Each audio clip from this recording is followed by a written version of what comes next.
Welcome to Spilling the IT, where IT and business intersect. Today, we're playing a fascinating round of Stump the Chump. We drew straws, and James is going to be today's chump. Chris and I will be firing questions about multi-factor authentication to see if we can stump James. So James, why don't we start out the conversation by you telling the audience what multi-factor authentication is and why is it important? Such an exciting subject. Okay, authentication first. The definition of authentication simply means to log in. I'm authenticating to my laptop work computer. I'm authenticating to my banking website. Anything that you authenticate to, log into, there's one of three ways it's going to get used. First way, something I know. I know my password so I can log in. Second way, something I have. I have a cell phone. When I log into my bank, they send me a text. I get a 6-digit code. I have to type in that code when I log in. If I don't have my cell phone, I can't log in. Third kind, something I am. Fingerprint, facial recognition, that kind of a thing. Multi-factor authentication means that in order to authenticate, I can't do it with just one thing. I can't just use my password. I have to have at least two of the three factors of authentication. So for my bank, maybe that means I know my login and password, something I know, and then bzz, I get a text, I type in the 6-digit code, something I have. Why does that matter? A super common form or component of malicious software, if you have an infected computer, is a keylogger. A keylogger just sits there secretly recording when you go to websites, and it records every key you hit when you type your login and your password. So imagine a keylogger sitting on your computer for the last 6 months, recording every website and login and password that you visited. What would it discover about you? Everything. How do you defend yourself? Multi-factor authentication, because maybe you steal the password, but you're not going to steal the cell phone too. You know, that sounds awesome, James, but as a business owner, I'm thinking to myself, man, that sounds really complicated. Sounds really kind of a pain in the butt, to be honest with you, that I have to somehow not only do it myself, but I'm going to have to train all my employees how to do it. What's an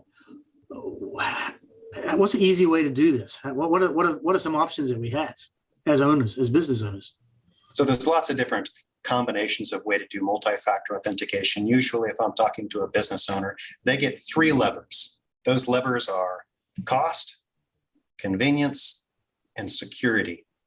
And you can put those 3 levers in any order that you want, and you can have any 2 of them, but you can't have all 3.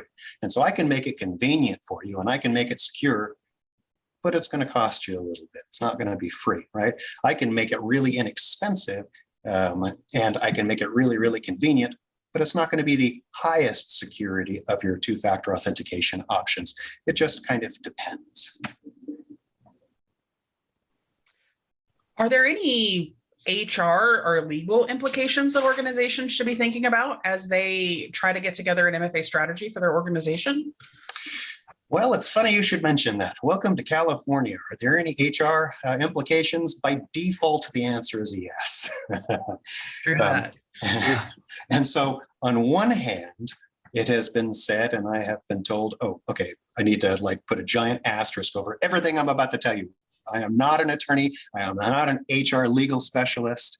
And as a matter of fact, if anyone has more information on this and can educate me, I am always open to more accurate information. Theoretically, if your an employee is going to utilize a personal device, be it home internet, be it a personal computer, be it a personal cell phone, for business functions, that employee in California is legally entitled to some form of compensation. Now, it's interesting, when I'm engaging with people and businesses, they split into 2 camps very, very quickly. A lot of the, and I don't want to sound like an ageist kind of a thing, but a lot of the younger people, I'm like, if I'm going to receive a text on my cell phone, I receive that for practically everything that I have, and I'm not worried about it. I mean, I just want to make it as easy for myself as is physically possible. And they have no hesitation about receiving a 6-digit text or something like that, and they're not worried about it. Others are organizations that have significant potential financial liabilities, union shops or whatever.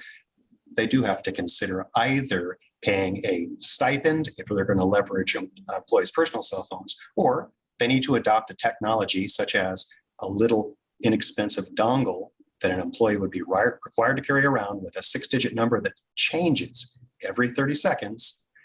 And they'll just have to, in order to get around using a personal cell phone, carry one of these little electronic gadgets around with them everywhere.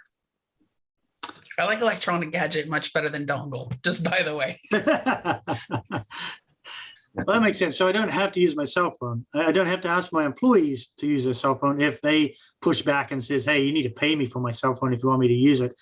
We have other options, and it sounds like with these. But, I mean, to tell you the truth, I mean, the answer to that is yes. However, I know within our company, we wanted super high levels of security. That was like number one. But we also wanted high levels of convenience. We didn't want continuous impact. And that's because as an organization, we've tightened the security controls super tight, much tighter than your typical small business, simply because of the nature of our organization. So we purchased a special application.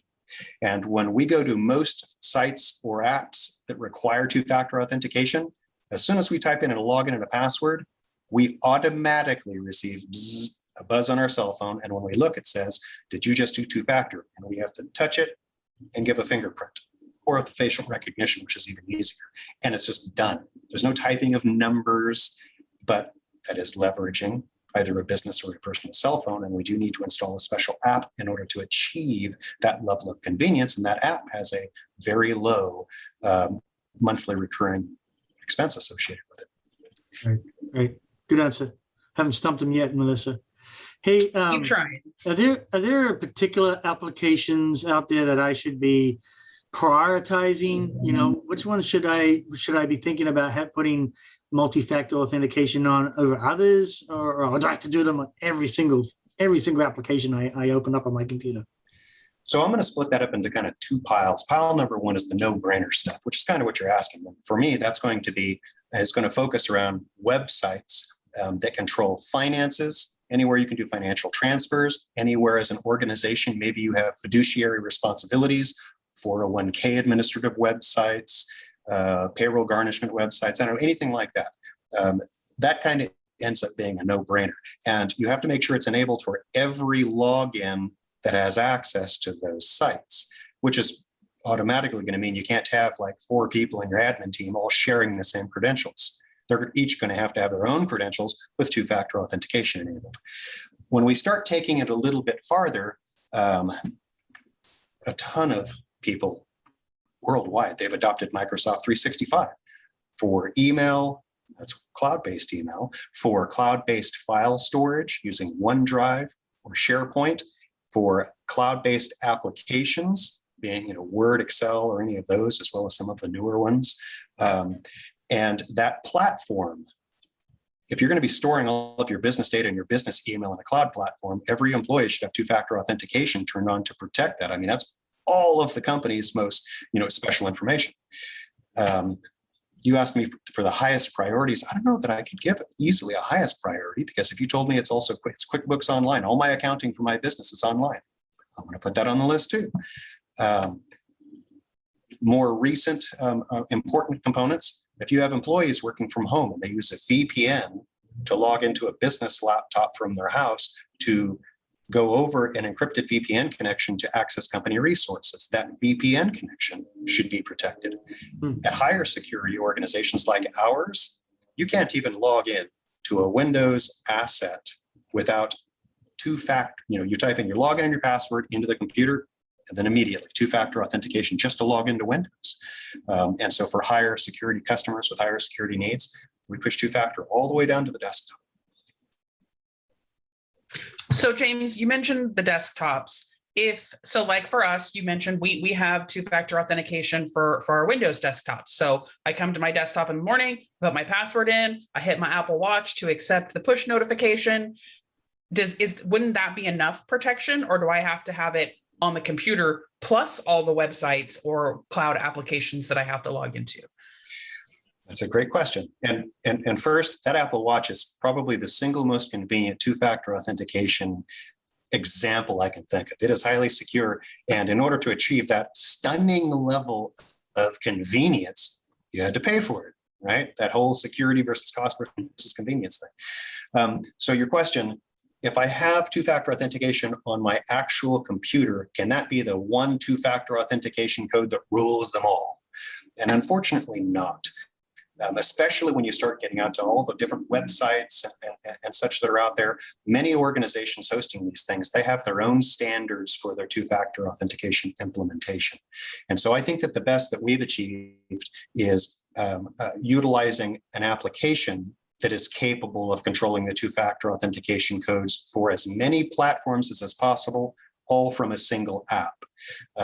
And that's about as far as we can get it. Now, for the techies of the world out there who might be listening to this, we can use, and if you don't know what this stuff means, don't worry about it, but we can use Azure Active Directory, that's Microsoft's cloud-based authentication component, and make it the primary authentication medium and tie a bunch of things to it to accomplish what's called single sign-on, wherein groups of services, not everything, but groups of them, can pass through the same login and password and two-factor authentication sequence. And so we can simplify it and we can minimize the number, but we're not going to get them all under a single umbrella and a single once-a-day two-factor code.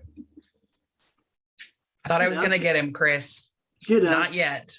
No, that's a great answer. Yeah, I could go on, but that's a good answer. I like that. As a business owner, I like the fact that we can simplify things as much as possible, and you obviously approved that we can do that if we have an application that will do that. Though, James, being in IT as long as I have, I'm constantly thinking things are going to change. Things are going to change. Always do in IT, right? Computers have changed so fast, so much over the years, especially the years that you and I have put into this. Should I be waiting until the next big thing comes out that supersedes multi-factor authentication, or should I just be jumping right on it right now? Things have changed twice just since you started asking that question. That's true. So the answer to that first, the simple answer is yes, things are going to change and new technologies are going to be released. And it's been said that the technologies that we hinge our lives on, that we use every day 5 years from now, haven't even been invented yet. That's just how fast technology is ramping up and going. That said, we're still counseling businesses to implement two-factor authentication today, and trying to educate them on why it's so critical and why it's considered to be foundational security for small businesses. I would not bank on, I'm not going to do anything and I'm going to see what happens a year from now because maybe something better will come out. I don't think that's a good call. The liability exists today from a security standpoint. Install two-factor authentication everywhere you can now. Good answer. So do you anticipate MFA being regulated, especially here in California, anytime soon? I don't see regulation coming down the pipe that's going to say, here is a list of platforms, and as a small business owner, you are required to implement two-factor authentication in these areas.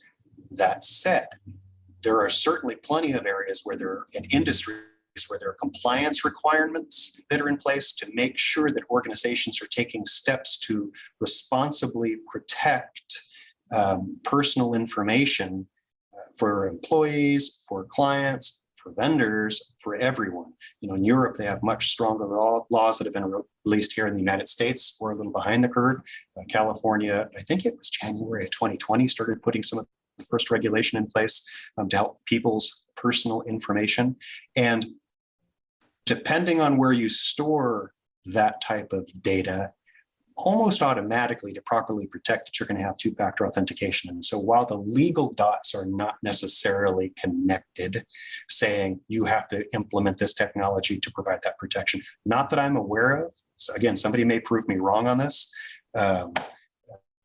It still ends up being a very base and foundational tool, especially if you're storing things in the cloud. Well, I thought for sure that would be the question that would help us. I don't know, Melissa. I don't know. I think I got an I don't know answer to that, which I think we might have. I think we might have stumped them. Asterisks and exclusions are allowed. That was the best BS I don't know I think I've ever heard. I'm thinking James should run for office. I'm just saying.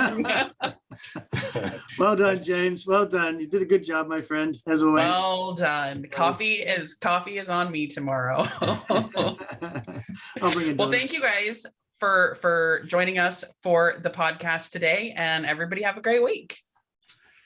Bye, everyone.